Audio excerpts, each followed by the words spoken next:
इस सभा के अध्यक्ष जी, माननीय उदय नारायण चौधरी जी, हमारे चीफ गेस्ट सुप्रीम कोर्ट के पूर्व मुख्य न्यायाधीश बालाकृष्णन जी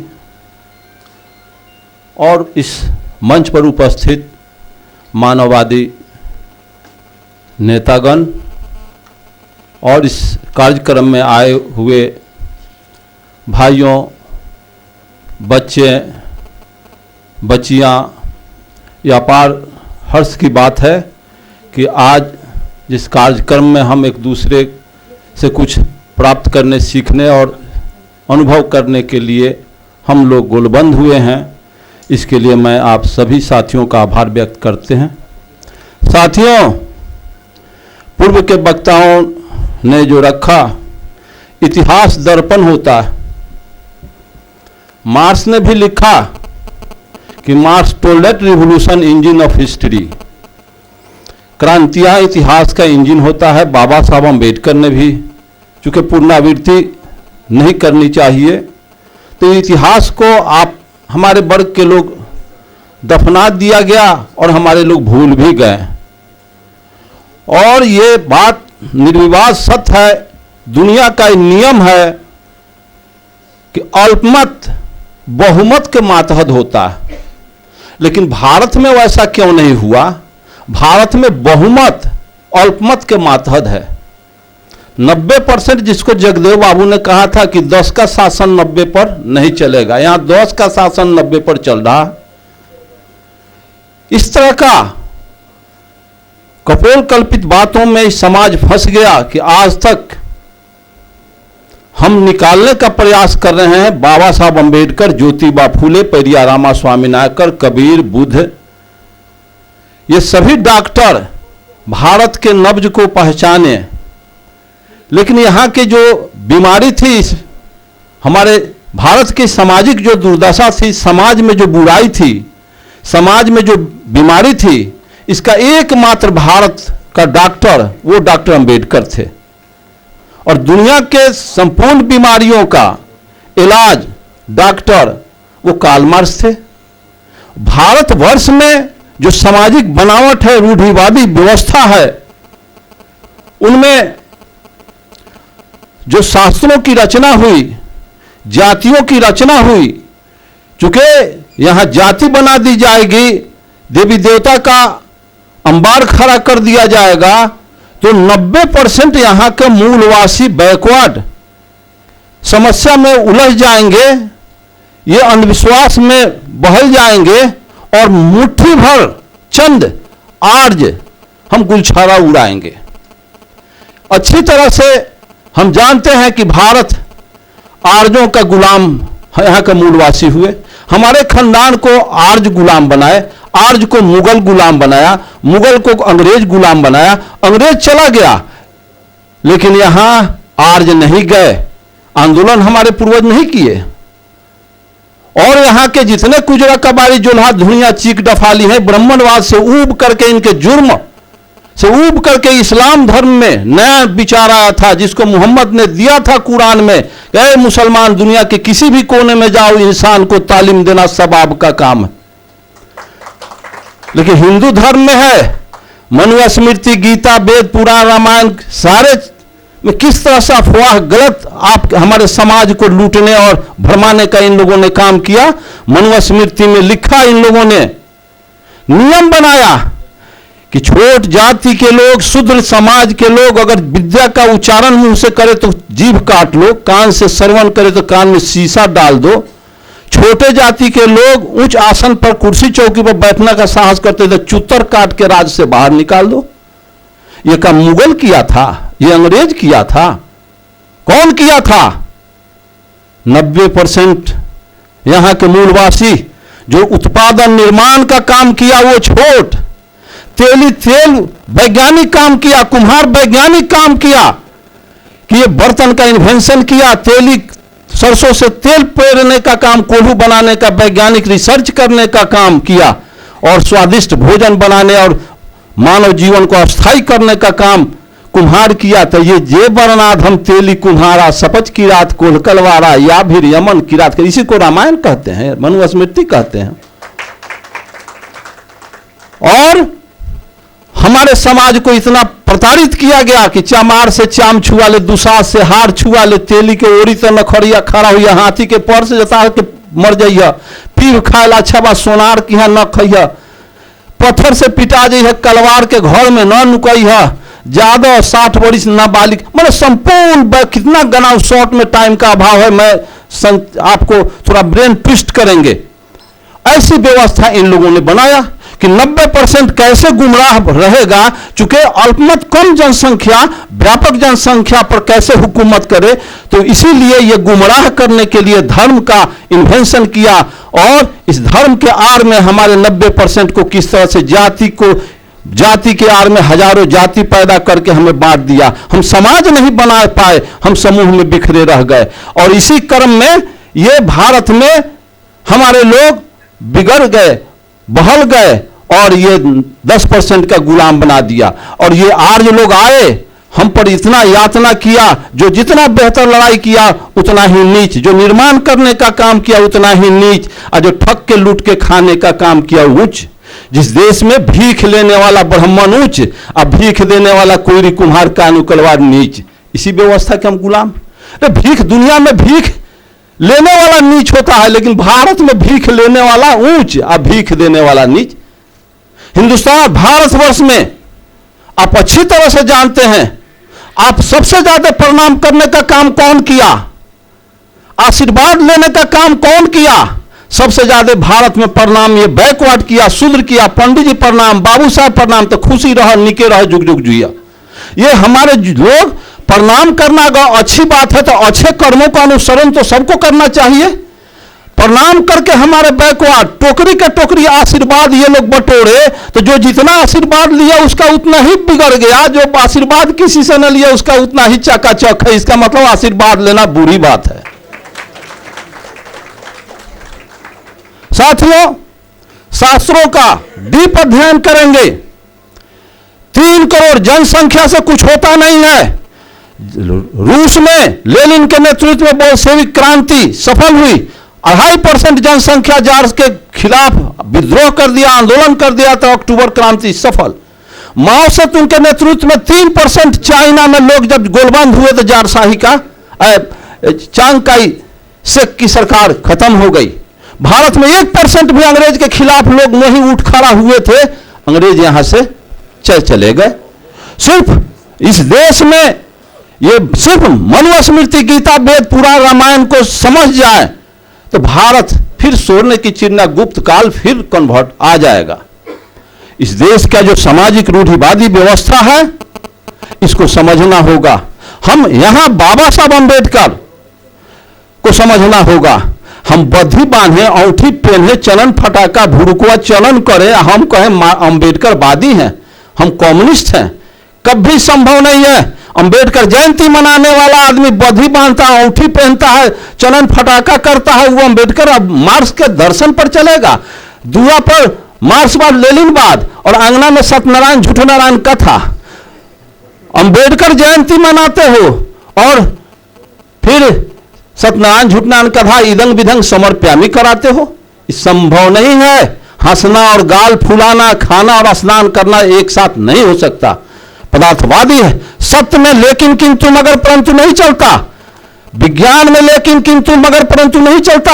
विज्ञान किसी विषय को प्रयोग करके सिद्ध करेगा, नहीं तो रिजेक्ट करेगा, फाइनल करेगा, नहीं तो रिजेक्ट करेगा। इसमें लेकिन किंतु कहां चलता है?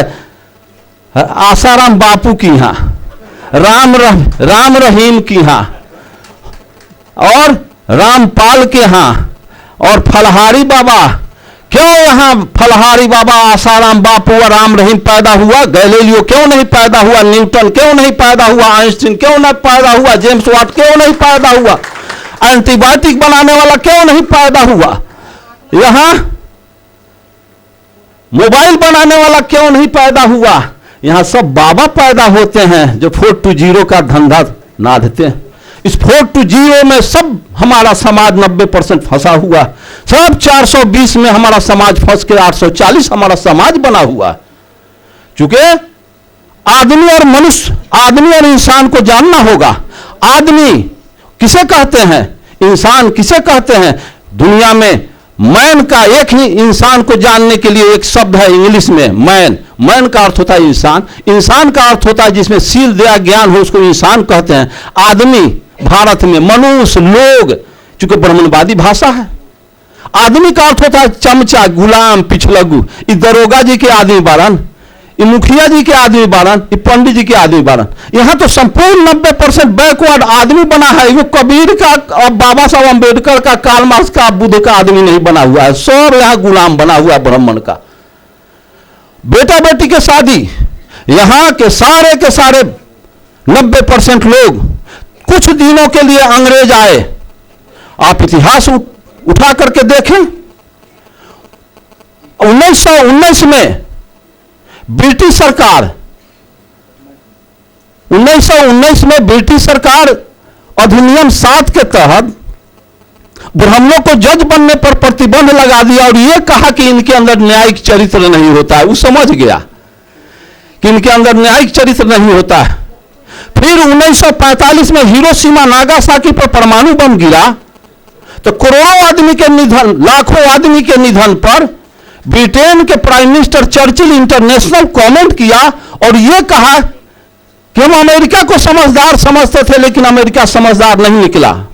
किसी राष्ट्र को बर्बाद करना था तो परमाणु बम क्यों गिराया? भारत से 4 ब्राह्मण लेके जापान में बसा देता, उसका सर्वनाश कर देता। तो वो अंग्रेज समझ गया, लेकिन आज तक यहां के बैकवर्ड शूद्र आज तक नहीं समझा, जिसका नतीजा दुनिया के दौर में भारत सबसे पीछे पड़ा हुआ है। बैकवर्ड का कल्याण और यहां के देवी देवता का जाल बिछा दिया गया कि देवी देवता में 90% फंसा रहे। अब हम क्या कर रहे हैं इसको कोई नहीं समझ सके, उसी के आड़ में वो अपना फसल काट रहे हैं। साथियों, आप अच्छी तरह से जानते हैं कि ऊंची नीची भूमि अच्छी पैदावार नहीं दे सकती। ऊंची नीची भूमि अच्छी पैदावार नहीं दे सकती। उभर खाभर रोड रास्ता अच्छी गति प्रदान नहीं कर सकती। तो जिस समाज में ऊंच नीच छुआछूत के भेदभाव रखने वाले लोग क्या समाज राष्ट्र का कल्याण कर सकते हैं? मैं पूर्व के वक्ता माननीय जो कहे हैं कि सूरज को हनुमान निकल गए, मैं कहता हूं कि सूरज हनुमान। मैं अगर कहूं कि मेरे गांव में एक हाथी जमींदार पोसता था तो एगो मेढक हाथी को निगल गया, प्रॉम्प्ट सारे लोग कहेंगे गुप्ता जी झूठ बोल रहे हैं, मेढक कहीं हाथी ले लेगा। तो मैं अगर कह दिया कि मेढक हाथी ले गया, ये गलत हो गया। तुलसीदास कह दिए कि हनुमान सूरज निगल गए। जहां हीलियम परमाणु टूटता है, पदार्थ का नियम है, जो पदार्थ जितना सूक्ष्म होगा उसका मारक शक्ति उतना ही भयंकर होगा। हनुमान सूरज पर हीलियम पदार्थ इलेक्ट्रॉन टूटता है तो 1 करोड़ लाखों किलोमीटर ऊपर, लाखों गुना सूरज पृथ्वी से बड़ा है, उसको हनुमान जाकर निगल गया। अब तुलसीदास अयोध्या में बैठल टेबल कुर्सी पर लिख ही रहस, देख ही रहस। इस तरह से कपोल कल्पित बात। अंत में हनुमान को तुलसीदास अयोध्या में लिलवा दिए, हनुमान को सूरज। और फिर वो हनुमान को लिलवा देते हैं सीता की पता लगाने के लिए राम भेजे, तो हनुमान उड़ करके फ्लाई करके गंगा थी समुद्र को जा रहे थे तो सुरसा से लिलवा दिए, जिसमें लिखा हुआ है तुलसीदास के रामायण में कि जस जस सुरसा बदन बढ़ावे ताके कपि दोबर रूप दिखावे। 16 योजन के होके फ्लाई करे तो सुरसा निगलना शुरू की, तो 32 योजन के होने में भी निगलाने लगे तो 64 योजन के हनुमान जी हो गए। 64 में जब सुरसा निगल गई हनुमान को तो बोले मच्छर के भेष पर पकड़ के कान में निकल गए। तो मैं पूछता हूं कि अरुण गुप्ता 6 फीट के हैं, एक बार 300 फीट हो जाएंगे तो इतना चाम हड्डी के तो व्यवस्था करना होगा कि बाटा कंपनी के सारा चमड़ा हनुमान के देह पर चढ़ गया था। और इतना कहने का ये तात्पर्य है। और हनुमान गए और मुंदिरिका राम जो दिए थे, मुंदिरिका लेकर के सीता को प्रमाणित करने के लिए कि मुंदिरिका बताओगी तो सीता अपना कष्ट बताएगी, तो वो मच्छर के भेष पकड़ के जब कान में निकले तो पूछना चाहिए कि मच्छर के भेष पकड़ के कान में निकले तो राम के दिया हुआ अंगूठी मुंदिरिका क्या दोनों में पहने हुए थे? तो वहां सीता को प्रमाणित किया, तो सीता जब लगी कष्ट के बात करने तो बहुत कष्ट हुआ, तो गुस्सा में आके हनुमान अपने डोम में लुकारी लगा के सोने के लंका को जला के राख कर दिया। तो किसी सोनार से पूछो कि सोना जल के राख हुआ है। और फिर क्या हुआ कि जब आग डोम जलने लगा तो ये हनुमान जी गए समुद्र में मुझाने, तो समुद्र का था कि करोड़ों समुद्र का पानी खत्म हो जाएगा, करोड़ों जीव पानी बिना खत्म हो जाएगा, इसलिए आप दूसरा विकल्प ढूंढे। तो मुंह में समा लिए, जब मुंह में समा लिए तो मुंह झोंकर गया। सूरज लीले तो मुंह नहीं झोंक रहा, और डोम के आग से इनका मुंह झोंकर जाता है। अरुण गुप्ता अगर चिराग और लालटेन लील रहा है तो मुंह झोंकर जा रहा है, कांटी थर्मल लील रहे हैं तो मुंह नहीं झोंकर रहा है। इस तरह से तर्क के बिना, इसीलिए मैं कहता हूं कि तर्क करो, जानो तब मानो। अर्जक संघ का दर्शन है, जानो तब मानो, लेकिन हमारा समाज बैकवर्ड ब्राह्मण जो कह दिया मान लिया, जानने का प्रयास अभी तक नहीं हमारे लोग किए। साथियों, आप मूर्ति पूजक बन गए। दुनिया की किसी संस्कृति, किसी देश का ऐसा परंपरा नहीं है। हम परंपरावादी बने हुए हैं, परंपरा को तोड़ना ही मुक्ति है। आप परंपरा में चलते रहेंगे, आने वाला पीढ़ी को पास देकर जाएंगे, गुलामी में आप फंसे रहेंगे। आने वाला संतति को आजाद करने का काम करें। और अगर आप चाहते हैं मूर्ति पूजक से उठना चाहते हैं, मूर्ति पूजा करने से कोई किसी का आज तक कल्याण नहीं हुआ। मूर्ति पूजा, अगर मूर्ति पूजा करने से कुछ अगर आपको बेनिफिट हो, तो जैसे आप कोई काम करते हैं तो 2 सप्ताह के बाद, 6 महीना के बाद रिटर्न आ जाता है, तो आज तक मूर्ति पूजा करने वालों को कुछ रिटर्न आया? अगर मूर्ति पूजा में अटूट विश्वास है तो मैं 25 गो मिट्टी का चूहा बना दें, चूहे के कलर में पेंट करके किसी चूहे के बिल पर रख दें, 25 गो मिट्टी का खरगोश बना के खरगोश के कलर में पेंट करके किसी झाड़ी में छुपा दे, इधर से कुत्ता को इंडिकेट करो, कुत्ता मिट्टी के खरगोश को कैच करो, तो माटी के खड़ा को कुत्ता कैच करेगा, मिट्टी के चूहा को बिल्ली कैच करेगी। तो जब मिट्टी के चूहा को बिल्ली कैच नहीं करे, मिट्टी के खरगोश को कुत्ता कैच नहीं कर रहा है, लेकिन हम मानव अपने हाथ से माटी के हनुमान, शिव शंकर, दुर्गा, पार्वती, गणेश बना के पेंट पोचारा करके, लंगावटा साया साड़ी ब्लाउज पहना के हम कर जोड़ के गिड़गिड़ाते हैं कि हे हनुमान जी हम पर कृपा करो। तो हनुमान के पास बैंक बैलेंस है कि 10-20 हजार से कृपा कर देगा? वो दुर्गा के पास लैंड प्रॉपर्टी है, दुर्गा के पास लैंड प्रॉपर्टी है कि 2-4 बीघा जमीन रजिस्ट्री कर देगी। इसका मतलब है कि हम मानव असल नकल के पहचान करने में कुत्ता बिलाई से भी बदतर हैं। ऐसी व्यवस्था हमारे समाज के लोगों को समझना चाहिए। बहुत हमारे और बाबा साहब अम्बेडकर जो सुपर एंटीबायोटिक दे दिए, रामस्वरूप वर्मा अर्जक संघ के संस्थापक, वैज्ञानिक सोच को डेवलप करने का अगर अर्जक संघ फेल कर गया तो भारत को कोई निकालने बचाने वाला, भारत में बाबा साहब अम्बेडकर का एकमात्र मिशन को पूरा करने में अर्जक संघ ही लगा हुआ है। 1900 आपको मैं कहूं कि सबसे पहले यह बात आप अच्छी तरह से जान लें, मेरे ससुर मर गए, 8 जनवरी को शोक सभा हुआ। ब्राह्मणवाद को खत्म करने के, ब्राह्मण को दरवाजे पर टपने, तीर्थ धाम करने का काम अगर करते हैं तो ब्राह्मणवाद को प्रोत्साहित करते हैं। मेरे ससुर मर गए तो मेरे साला कार्ड भेजते हैं कि अपार दुख के साथ सूचित कर रहा हूं, शोक श्राद्ध का कार्ड भेजते हैं। तो अपार लिखते कैसे हैं ब्राह्मणवादी स्टाइल?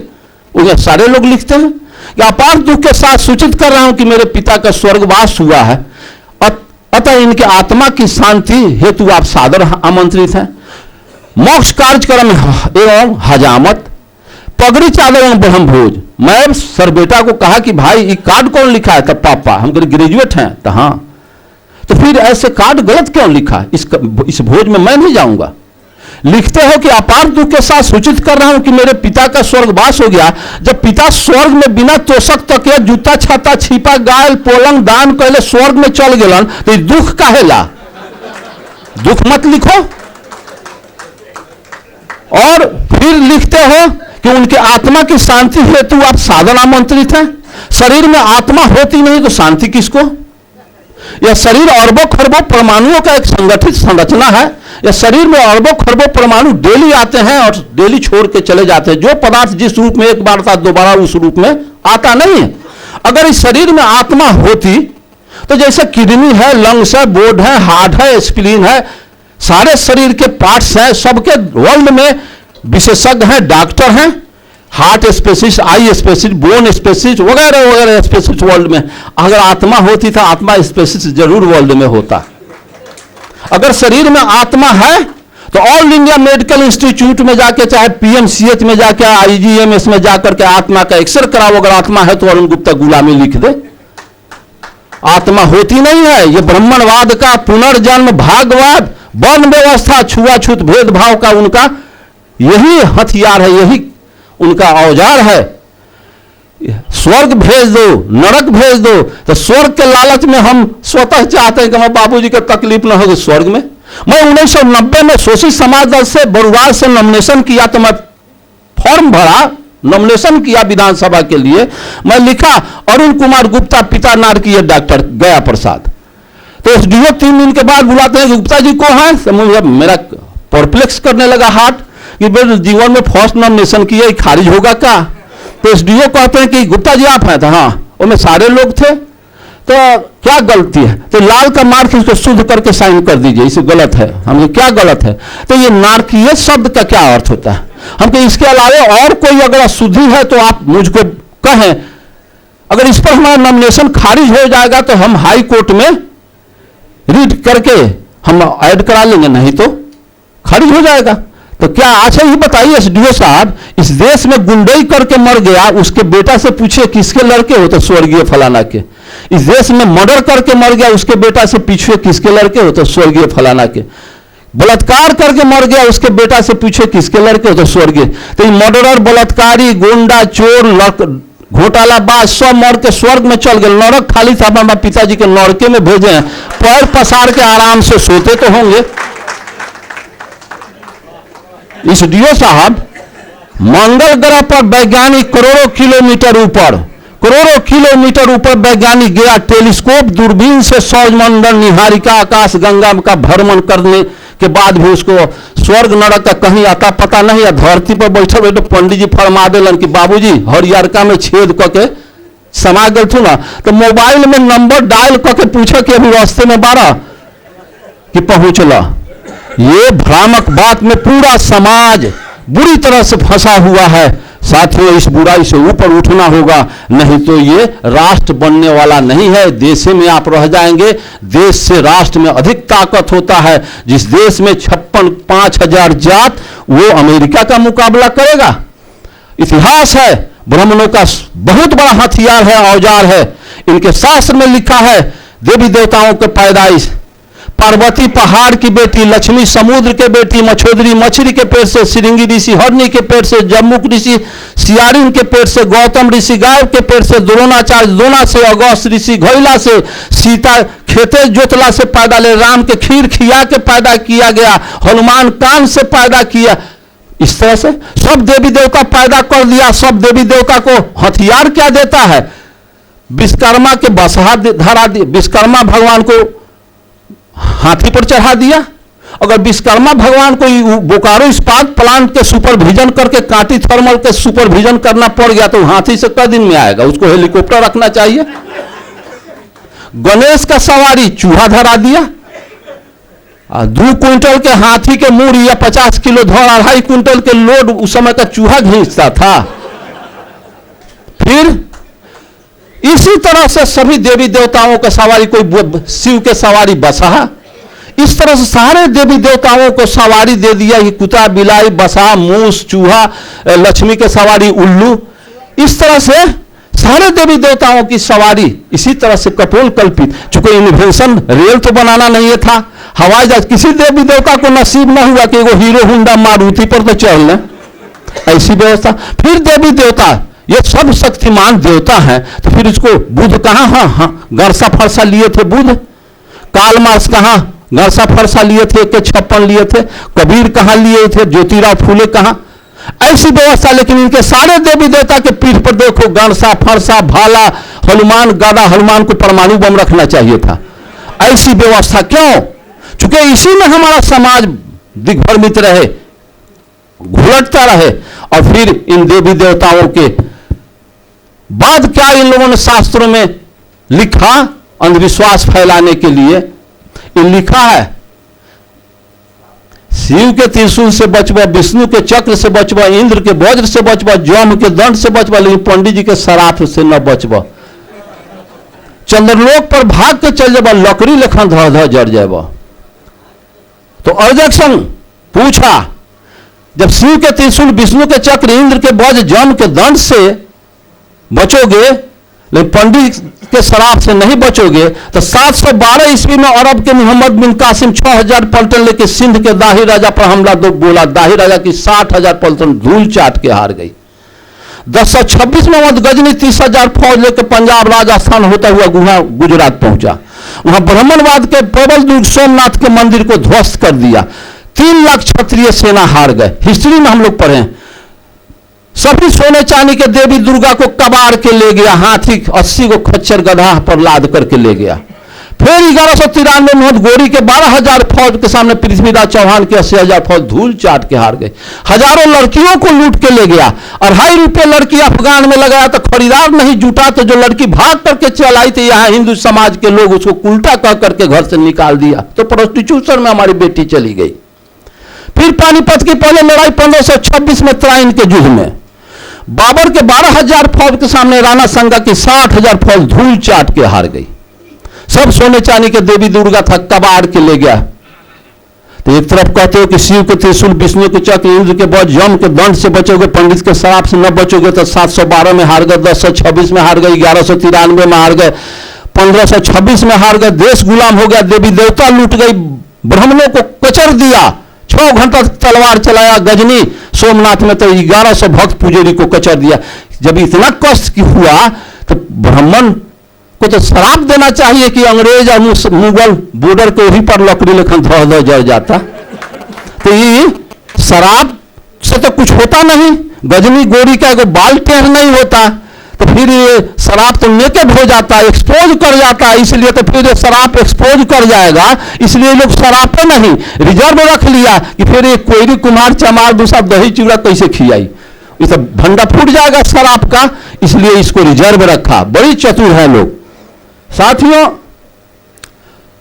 आप अच्छी तरह से जानते हैं जिस तरह से हमारे समाज का, भारतवर्ष के मूलवासियों का जो रिश्ता है, आर्यों का जो रिश्ता है, चूहा और सर्प, चूहा का जो सर्प से रिश्ता है कि सर्प आता है चूहे के घर में प्रवेश करता है और चूहों को खा जाता है और उसका घर वो दखल कर लेता है। उसी तरह से विदेशी आर जा करके यहाँ के मूलवासी को, देश को गुलाम करा लिया, इसी से कमवा रहा है, खा भी रहा है और ऊंच भी कहा रहा है, इसको नीच भी कह रहा है। चूहा और सर्प का रिश्ता यहाँ के मूलवासी आर्यों का है। साथियों, ऐसी व्यवस्था को हमारे समाज के लोग को समझना चाहिए। आज तक हमारे लोग नहीं समझे और यही भारत में नियम बनाया हमारे लिए, तो अंग्रेज निहाल कर दिया। अगर अंग्रेज नहीं होता तो बाबा साहब अम्बेडकर नहीं होते। बाबा साहब अम्बेडकर ने कहा कि हम हिंदू कभी नहीं थे, हिंदू आज भी नहीं है, हम हिंदू धर्म के गुलाम हैं। हिंदू धर्म छोड़ना धर्म परिवर्तन नहीं, ये तो गुलामी के जंजीरें तोड़ना, इसे वीर पुरुष ही कर सकते हैं। हिंदू धर्म सवर्णों का है, हम किसी भी वर्ण में नहीं आते हैं, हिंदू सवर्ण है, हम अवर्ण हैं। हिंदू धर्म के भगवान देवी देवता हमारे पूर्वजों के हत्यारे थे, इसीलिए हमारे छाया से भी परहेज करते रहे और आज भी कर रहे हैं। कुत्ते बिल्ली के पेशाब से उन्हें कोई परहेज नहीं, परंतु हमारे द्वारा दिए गए गंगा के जल से पवित्र हो जाते हैं, उनकी पुनः शुद्धि गाय के मलमूत्र से होती है। राजा बनने के लिए रानी की पेट की जरूरत नहीं, तुम्हारे वोट की जरूरत है, तुम अपने ओर से खुद राजा बन सकते हो। जो में तुम्हें आरक्षण मिला है, तुम्हें किसी के दया के भीख नहीं, तुम्हारा अधिकार है, अधिकार मांगने से नहीं मिलता, छीनना होता है, छीनो। जिस कौम में कुर्बानी के बकरे नहीं होते वो कौम आगे नहीं बढ़ती, कुर्बानी दो, आगे बढ़ो। साथियों, समय हकमारी करना उचित और नहीं है, इसलिए मैं तमाम आप सभी साथियों का आभार व्यक्त करते हुए मैं चाहूंगा कि भारत को भारत बनाना है, गुप्त काल के समय स्वर्णयुग बनाना है, तो आप जगें, आंख खोलें, और नहीं तो आप फिर 10% का गुलाम बनेंगे। मैं इतना ही कहकर आप तमाम साथियों का आभार व्यक्त करते हैं, मुख्य अतिथि का आभार व्यक्त करते हुए जय अर्जक, जय बुद्ध, जय अंबेडकर, जय जगदेव, जय ललन सिंह यादव। बहुत बहुत धन्यवाद, बहुत बहुत धन्यवाद अरुण।